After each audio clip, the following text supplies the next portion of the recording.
Hey everybody, welcome back to Miles and Mentors. You might recognize today's guest from the Logistics Lounge. We've got on Hunter Woodfin from the Logistics Lounge, and we're going to learn all about his way into the industry, what he's learned along the way, and pass that information on to you. So stick with us. We have a great episode lined up for you right after this on Miles and Mentors. Welcome to Miles and Mentors, the podcast that humanizes trucking, getting real-life advice and insights from logistics professionals from all over the industry. We sit down with those seasoned mentors who have put in the miles with a mission to pass on the knowledge gained from years in the industry to you. Now buckle up and enjoy the show. Hey, what's going on, Hunter? How you doing, man? What's going on, Mr. Powers? Happy Friday to you. Hey, you as well. Glad to have you in here finally. Yes, sir. It's been a long time coming, man, but couldn't let everybody else have all the fun. No doubt, no doubt. Well, I'm definitely a big fan of everything you do. Been kind of keeping up with you between the Logistics Lounge and just social media in general. But I'm really excited today to learn a little bit more about what you do in the industry.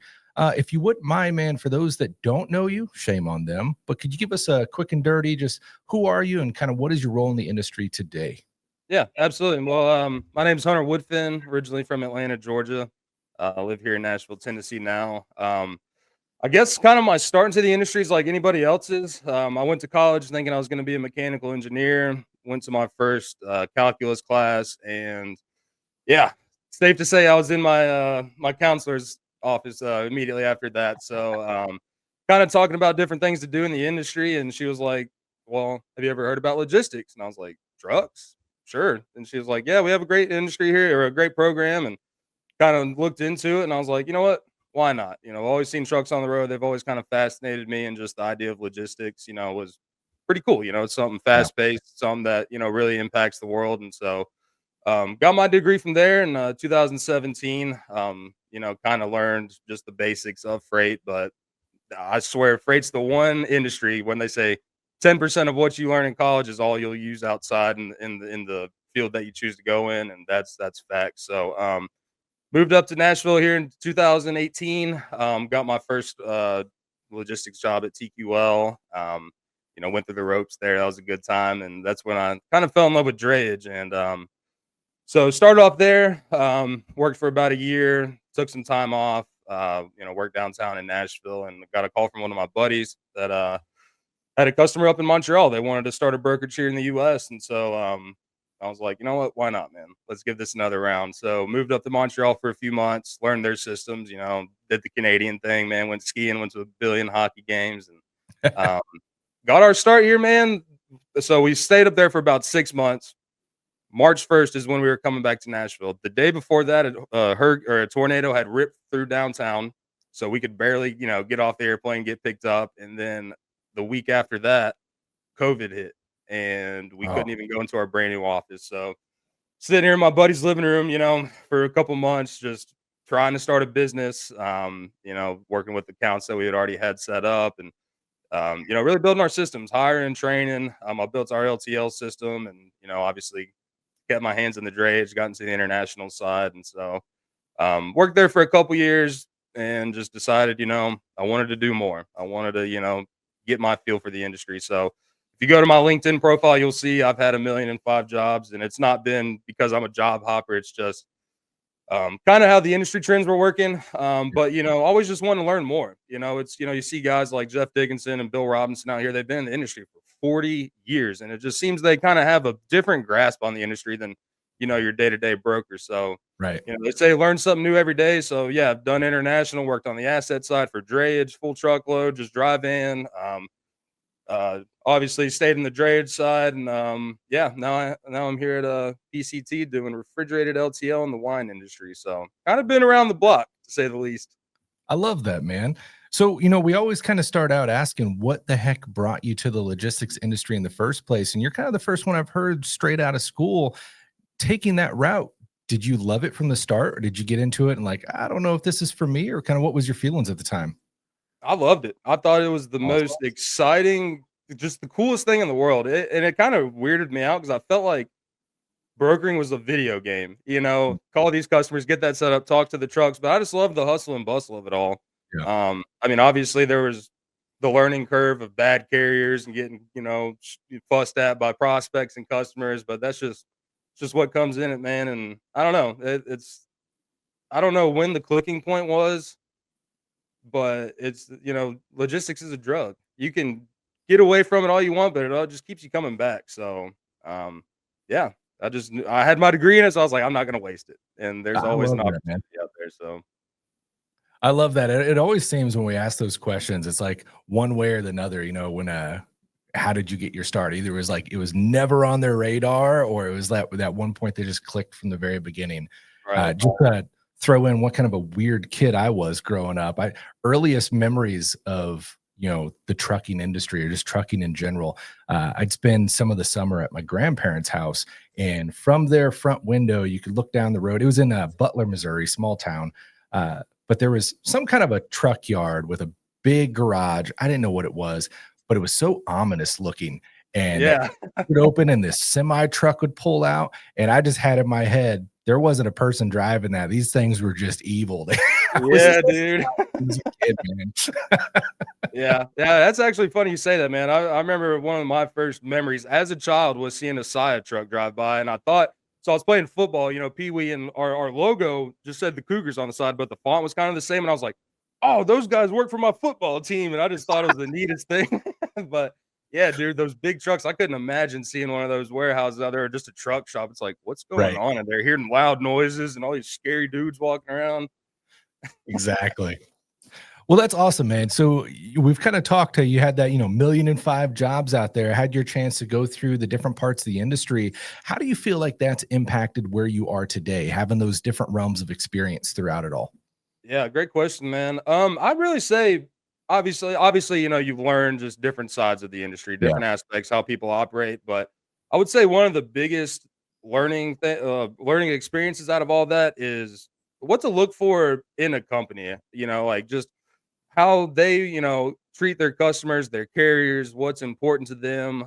Because obviously there's a lot of brokerages out there and there's a lot Mm. of bad grapes in the bunch. So, um, I I've had some interesting experiences with some companies. I won't drop any names or some of the details on it, but yeah, really just learning all the different sides of the industry and just leadership, good leadership, and a company that's trying to do the right thing. So Yeah.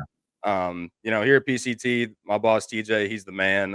He actually is a friend through the logistics lounge. He used to come on all the time, and he offered me this great opportunity. He's put me in the truck. Or I've never driven, but my first day on the job, I fly out to Dallas. We hop in a truck and drive to California. So seeing the warehouse side, seeing the trucking side of things, really learning, you know, like we broke down in Needles, California. It's 115 degrees. Our fuel pump's going out, and he's on the phone with the mechanic, and we just rigged it up, got out of there. And so seeing the different side of life, man, it's just been important to me. So that's kind of why I've gotten into the asset side compared to just traditional brokerage. Because you ask, you know, a brand new kid in a brokerage position, or even some seasoned people, hey, what's a fifth wheel?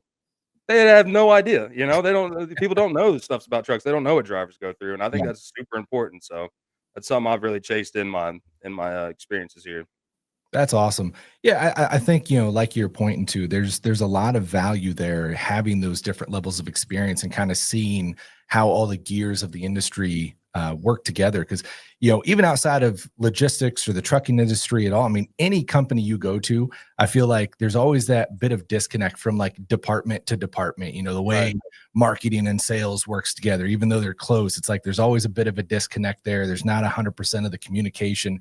So we love on this show to, get people on from all around different aspects of the industry to kind of showcase, this industry, man, our country, our world depends on it. There's so many different moving pieces and we've got to work together. It's amazing to see how that all operates and the importance of what this guy over here does and how it affects this guy over here. Right. Absolutely, man. I mean, look at when that ship got stuck in the Suez Canal. Yeah, Billions and billions of dollars being lost, like, and day by day, man, that ticker's going up. Stuff no gets doubt. stopped in the supply chain. People don't realize the effect it has, man. It's the domino effect like you've never seen before. 100%. Well, so you said your journey so far has landed you at PCT on the kind of refrigerated side of things. Run us through what's a typical day look like for you in that role? Yeah, absolutely. So PCT, we are a refrigerated carrier. based out of Paso Robles, California. Specialize in LTL and consolidation. So um, a day to day pretty much is so get our customers. My customer base is primarily beverage distributors here in the Southeast. So they work with wineries out in California, Oregon, Washington. Obviously, some of the stuff gets imported into New Jersey. So my day to day is checking my trucks. I wake up, I check Samsara, and say I got 3 pickups up in Oregon. Well, they're going to go up there and pick up each individual pallet, and then we'll bring it back to our warehouse, sort it out for each trip. Sometimes we'll pop it on a truck with the team, gets there, a couple days later. But yeah, pretty much, man, just making sure my pickups are getting in order, contacting the warehouses out there, making sure the confirmation numbers are correct, and just it's not too much different from the day to day. It's obviously a little more niche. In the sense of like, I'm not rating anybody, cents per mile. I'm rating them out by case, by pallet, the weight of it. Because we obviously ship wine, but we got to quote out pallets or not pallets, but kegs sometimes. So it'll be like 5 kegs. What's the space of 5 kegs? Can we stack them? So it's the day to day is really, I mean, I do my selling, I talk to my customers, I make sure my stuff's taken care of. But then when that's all said and done, I'm helping the team, and that's kind of been my role in a lot of these positions. Like, just having these experiences, man. Like if someone needs me to help out with routing, I'll hop on the phone and I'll get with routing. If they need me to schedule appointments, I'll do that. If a driver needs me to go downtown and help him unload a truck for a restaurant, I'll do that. So and kind of going back to what you were saying, the disconnect at some of these companies, there's not that here at PCT, man. I talk to anybody from the owner to the CFO to the driver to the guy that cleans out the bathrooms in Dallas. So, um, but That's awesome. yeah, man, it's really just doing my part. Obviously trying to drive more business and making sure the controllables are taken care of because Lord knows those uncontrollables are here in freight. So staying Always. ahead of the curve as much as possible. For someone unfamiliar with like LTL loads consolidation, especially in the refrigerated transport sector, could you break down like how that works and why shippers would choose that route? Yeah, so for wine, especially, you got some of these wines, man. It'll be close to $200 a bottle. Mm, And what a lot of people don't know is wine in certain temperatures, if not handled properly, like reds, for example, if it gets too hot, the wine will separate. Kind of like if you leave milk out for too long, it yeah, separates from, it starts curdling up. Same with wine. So you got a really high end, expensive case of wine. Well, you don't want that to get hot because the person that's buying it, my customer's customer, they're expecting a certain taste, a certain level of quality for the wine that they're paying for. So, definitely. not all wine requires that, but even when it's cold outside, man, it's been 50 something, below 50 in Minnesota. Well, you can't have a case of wine just sitting there in a dry van because it's going to turn into a popsicle, right? Yeah, So, it's really just quality control, and within that we handle some pharmaceuticals, which obviously require constant cooling, keeping eyes on it, and same with plants. So it is just mainly for quality. If you're going to spend $15,000 on a pallet of something, might want to put a little bit extra into it so you're getting that $15,000 worth. So um that's really where we come in. definitely. Now, within everything you've said there, and just kind of factoring in that whole, LTL factor, what do regulations look like with that, and how do they differ between LTL and other shipping modes? Well, LTL is going to be half a truckload or less, not filling out a whole truck. The regulations, are you talking about like the state by state licensing to ship alcohol, or what's that I guess question? just kind of the factoring in of having different types of freight on there with it, Oh, being okay. LTL. Like, do you have to book certain things within that, or can you ship different things? Okay, yeah, great question. So, yes. So I do some frozen stuff like food Right. where that, say it has to be at like 20 degrees or just frozen. Well, with that, we just have to put it at the front of the trailer. So the reefer unit is at the front. So with that, we can put frozen in there and then break bulk, or bulkhead. You know what a bulkhead is? Yeah. Okay, yeah. So that's what we'll use if there is a differentiation in the temperatures. Sometimes, man, if it's like I don't know, like soy sauce or something weird like that, where they want it to be frozen or not frozen, but like let's say like 40 degrees. It's just as simple, asking them, hey, we're running this truck at 55. Is it okay if we just put this in there with our wine? So, um, You just yeah, gave me a visualization of soy sauce popsicles, and it's not looking yeah, good. not very good. I mean, some people really love it, but not my cup of It's tea. taken But off. yeah, absolutely. But yeah, we do try to keep it more fresh than frozen. I mean, if it's paying, obviously we'll make some exceptions. But yeah, no, it's definitely more on the fresh side of life. So here's what's funny about this business: flowers, chocolate, and wine all get shipped at the same temperature. So Valentine's Day is a great day for my industry, right? Yeah. So you got all that knocked out, but yeah, it does matter. Obviously, you don't want your flowers freezing, you don't want your wine freezing, but we do have the options to accommodate frozen. Definitely, definitely. Now, factoring in for somebody going from being that company driver to taking this on themselves as an owner operator, a fleet owner, taking on that extra responsibility, liability, et cetera. When you're worrying about, factors of like refrigerator and stuff, you get those temperatures wrong, you have breakdowns, et cetera. There's a lot of liability there. What kind of financial impact can that have, or does somebody need to have on top of their mind as they're entering in that space and taking that on as a owner operator? I would definitely say do your research.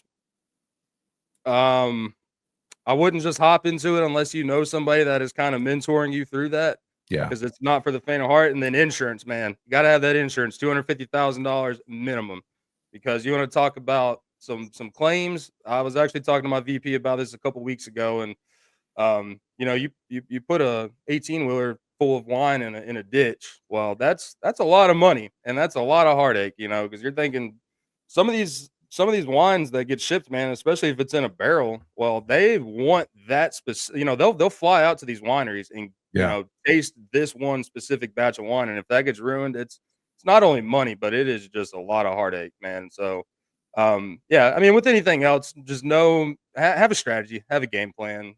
Do your research. Don't just jump into it thinking you're going to make a bunch of money because your buddy down the street does. Yeah. No, It you won't went work right. out.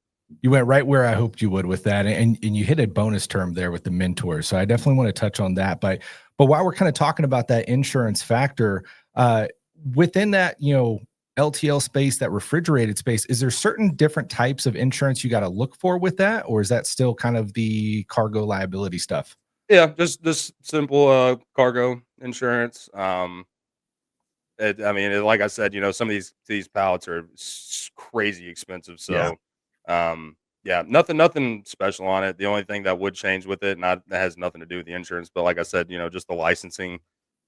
Making sure that you can haul the alcohol in certain states. Because I mean, like, dude, Mm, I live yeah. here in Tennessee, and it is county by county. Really So, yeah, interesting. yeah. So there's a lot that goes into it, but yeah, insurance, just general coverage. Make sure that you're set up, and if you're gonna do that too, make sure you can report your reefer temperature at all times, because that will save you in the long run. Fantastic point. Now you touched in on the topic of mentorship, and obviously we love that word around here. Can you tell me a little bit about your experience as you've worked these different positions and seen different aspects of the industry? Have you had anyone in your career that you would have considered a mentor, and how has that impacted you? Yeah, absolutely, man. So my first customer ever was one of my biggest mentors. This was the Awesome. shoot, I was 6 months into working at TQL. Spent probably an hour on the phone just trying to get in touch with this guy, and he offered me like 300 containers a week. So young me, I'm like, let's boogie. We're in here, we're locked and loaded. And I was so upfront with this guy. I told him like, hey man, I'm pretty new to this, but this is like I went to school for intermodal and drayage and all that stuff. So it really worked out in the long run, man. And I would just catch myself talking to this guy. He got his start working in LTL at Roadrunner, and just tell me stories. And I would have some mishaps, obviously, within the projects that I did with him, and he would just walk me through it, man. I'd find a carrier that was cheaper, so I'd make a little bit more money. And he's like, "Hey, man, you got to watch out for those people. We call them bottom feeders, and those Mm, guys will just take your freight and push you down if they get something that's paying better." So. Um, yeah, funny enough, man, like customers have been my biggest mentors starting off, and I still stay in touch with them, and um, just meeting people even through the lounge, man, till today. Like I'm still finding people like Jeff Dickinson and Bill Robinson. If I have a question, I will reach out to those guys and say, "Hey, man, this is what I'm dealing with. Have you ever dealt with it before?" And if they don't know or just not really their expertise, they'll give me a recommendation. Like, "Hey, go talk to this guy. He's really good at Right. this." So, um, yeah, steady mentors, they're definitely there, but I mean, dude, you can find mentorship every single day. If you're really out there trying to learn something new every day, you know, Yeah. hell, you're a mentor to me almost, man. Like last night talking on the lounge. Well, I guess this will be posted next week or sometime. So go check out Alex's show when he was on the lounge, talking about SEOs and just social media and that aspect. I mean, a mentor is what you want it to be, and Definitely. yeah, it's been a huge help, even just in personal life, like Yeah. just business and finances, and you know, find people that are doing what you want to be doing, and say, hey, how do I do that? And most of the time, people are going to be very open and accepting. So I love that, man. Nailed it. And I think especially with where technology is in today's world, it makes that so much simpler, right? Like back in the mhm, day, it's always that term of it's about who you know, and it was harder to get to know those people. It's hard to get in yeah, front of the right people. And today we have that opportunity with so many different outputs. Between the different podcasts, the social media aspect, and platforms like LinkedIn. I mean, like you're talking these individuals in the industry to be able to reach out to them, not having that personal contact, not, maybe not even ever seeing them in person before, but being able to shoot them a message and have that ability to tap into their knowledge, I think is right. massive. Have you used platform like LinkedIn, and how has that impacted your journey?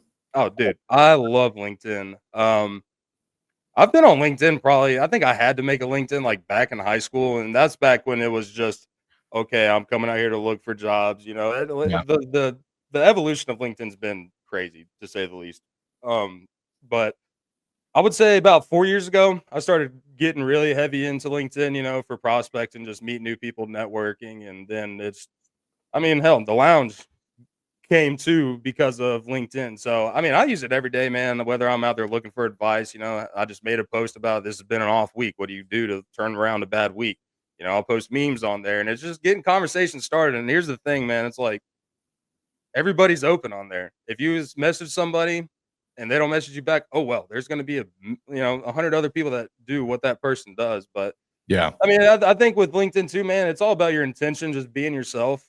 You know, I'm not going to go out there and act like some expert. I'm not going to go out there and type out TED Talks, but I'll hop in conversations, and it's a tool, man. It is a tool. I know a lot of people that don't use it and they're just like, well, there's so much crap on there that I don't even want. They're talking about like, oh, well, I'm getting requested to join up with like Tony Robinson as well. Dude, you got to go out there and find the people in your industry. You got to it's Yeah. you got to sharpen your blade. For the type of battles you're wanting to fight. I don't know if that's like the best way to put that, but It get what works. you want. Get what Yeah. you want out of it because it's there. And there's a lot of success stories at LinkedIn. So I'm a big fan. I love that, man. I love that. Jumping over to kind of the operations side, and let me know this may be in your space or not.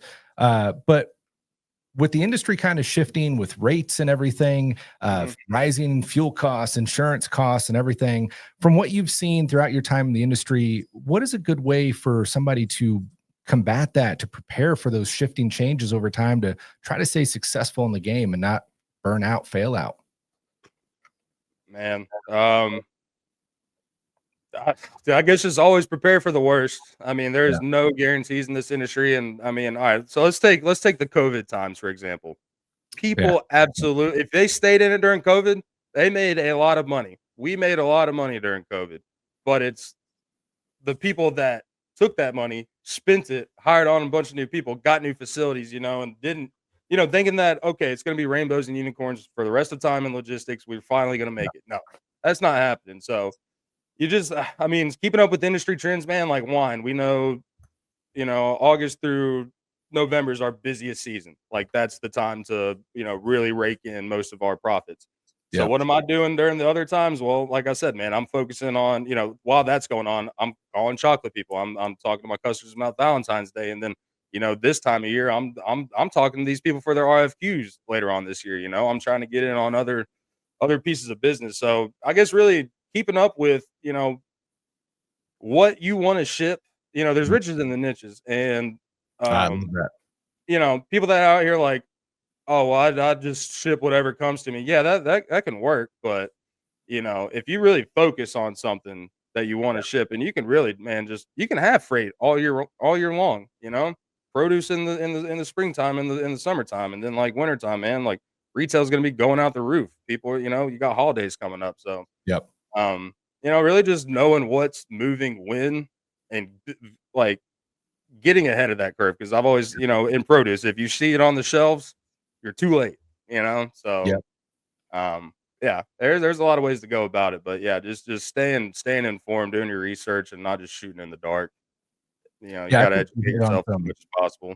I think you hit on some really, really good points there. And honestly, I think, if you're getting into this at a part where you're coming into that owner operator level or fleet owner, et cetera, that's a great point for mentorship there as well. Reach out to some people that you can, trust and respect in that space that's dealt with that, to get some foresight, because 100% you can go after and just ship anything that comes to you. But if you're not kind of forecasting of what your business is going to look like months out, and knowing when you need to be looking over here instead of over here, et cetera, it can work, but it's kind of a lottery ticket unless you put some strategy behind it and Yeah. definitely plan that out.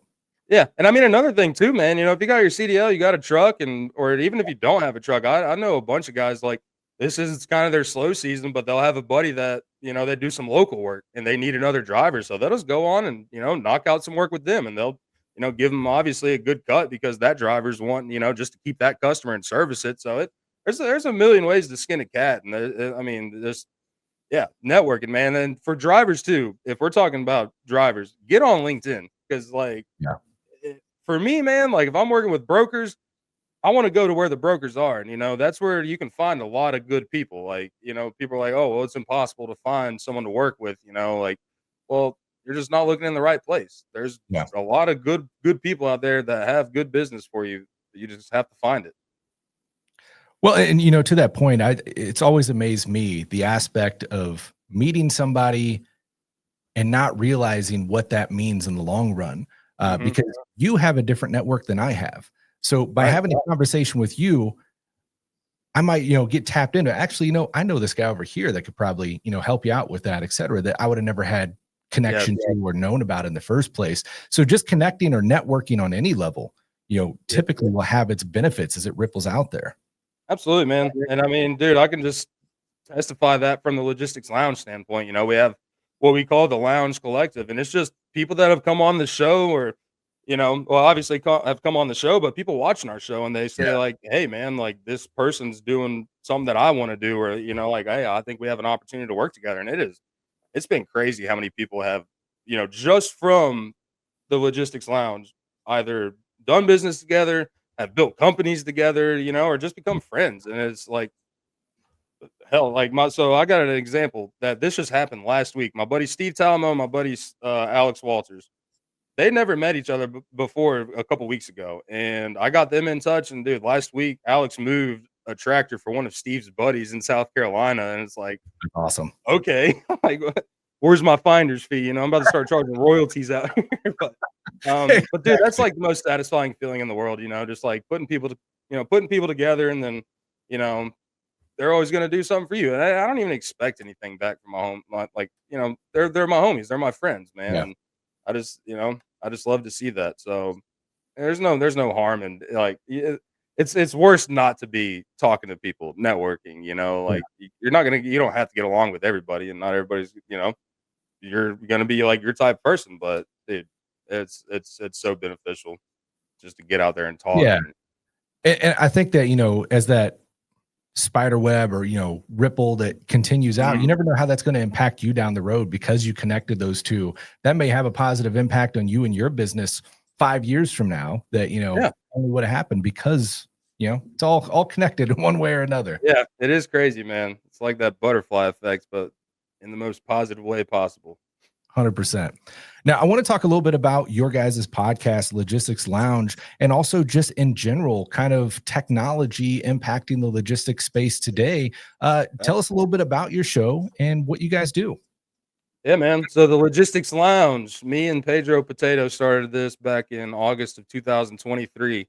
Love it. Um, funny enough, the way it got started is I was working for an international company, and I was just reaching out to all my broker buddies, like, "Hey, you guys have some customers that need some stuff from overseas. I'm your guy. Let's do some business." And Rob hates drayage, anything to do with containers. That is not his cup of tea. So he's like, "Man, that is not my thing at all." But we just ended up hopping on the phone and just talking about the industry, talking about because he's kind of newer to the brokerage side. I'm still newish, but talking about just trying to get ourselves out there, and talking about some of these different shows that we see. And um he just kind of came up with the idea. He's like, "Dude, like, I just want to do something different, and I want to get myself out there and validify my like my experiences, Yeah. what I'm doing. It's just been a great way to put yourself out there." But so yeah, we got that started up. And the whole basis behind it is really getting people like you, getting people like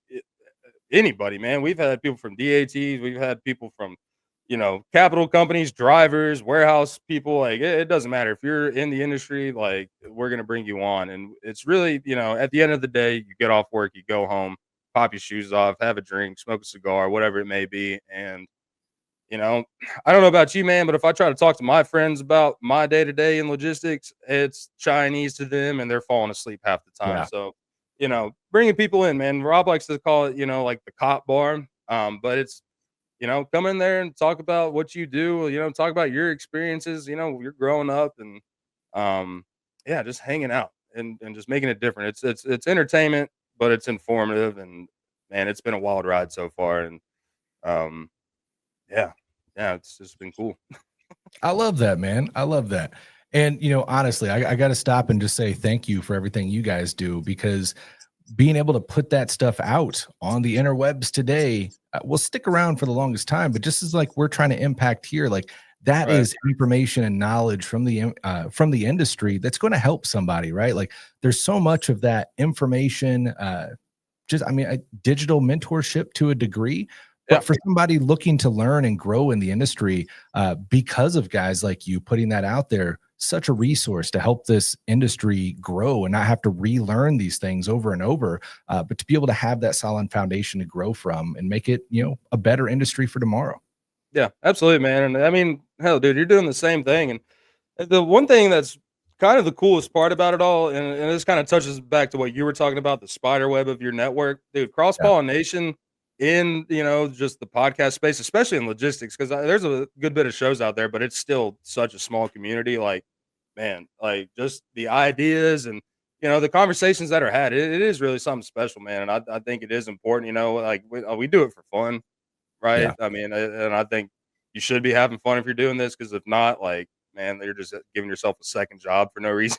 But yeah, it brings so much benefit, man. And even just people that don't even like logistics or aren't even in it, man, like it's just something to learn. And 100%. hell, like, hey, I'm thinking about getting into logistics. What should I know? Dude, we had two kids that were still in college on the show, and then we had John Brewer, Jeff and Bill on, and they just asked questions. And it's just it's whatever we wanted to make it, and I love it. Definitely. I love it. So Well, I love too that it kind of puts a unique spotlight, but also transparency onto the industry. Because I mean, you right, think even just a decade back, like how much insight did the outsider really have into what the hell logistics is? What is yeah, trucking as a career outside of just the outside assumptions? And I think that's been awesome, on many levels, from this level of, being able to tap into that knowledge, but just the transparency level as well. I mean, through COVID on platforms like TikTok and Facebook and stuff, we yeah, saw so many just drivers documenting their day to day, like what it's like on the road. And I think for the average American that may see that because, it ends up in your algorithm or whatever for one reason or another, and you stop, like they would have never had that understanding before. So it kind of humanizes the entire industry, brings back the importance of just what that job does and why it means what it means to the nation and the world. And I think there's a lot of value to that, to just have that transparency and have that communication going on all levels, but especially within the industry, to be able to connect the dots between, like we were saying earlier, this gear over here to this gear over here, and hopefully make the industry run a little bit smoother by understanding how we all work and why we all do what we do.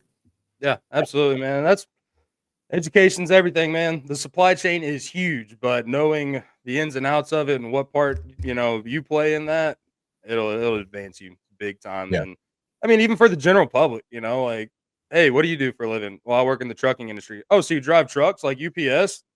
Kind of, but a lot bigger than that. There's a lot Right. more to it. And I mean, dude, I've had friends and family reach out and be like, wow, I had no idea that like this would have been on a truck at some point. That's why I tell everybody. It's like pretty much everything except for the trees outside. And there's a good chance that those trees could have been on a truck, has been on a boat or a truck at some point in its lifetime. Like everything you see behind me Yeah. is here because of people like you and me. So it's Well, hell, important, man. And even then the truck. unfortunately, we are at the bottom of the totem pole in any company standard, unless you're a trucking company. It's crazy.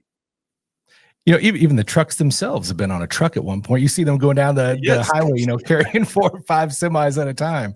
It Even the is trucks come on trucks. dude. Yep. The No logistics of logistics, man. no doubt.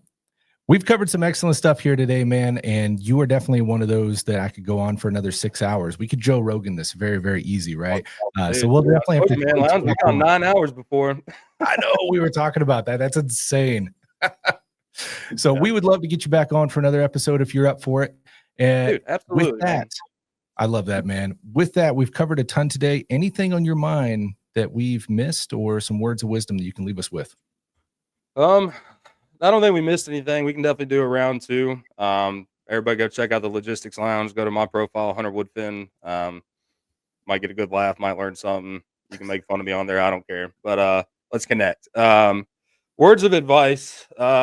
Just keep your head up.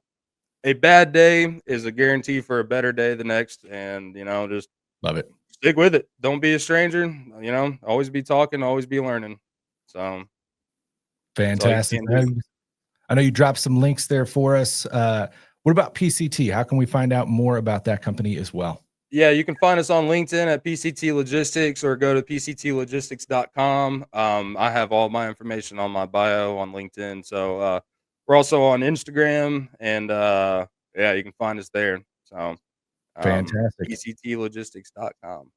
We'll make sure to get links for that in the show notes below for PCT, for Logistics Lounge, and just everything so they can get in touch with you and tap into some more of that lived and learned knowledge you've gained from the industry, man. But truly, truly appreciate you coming on today and letting us pick your brain for a little bit.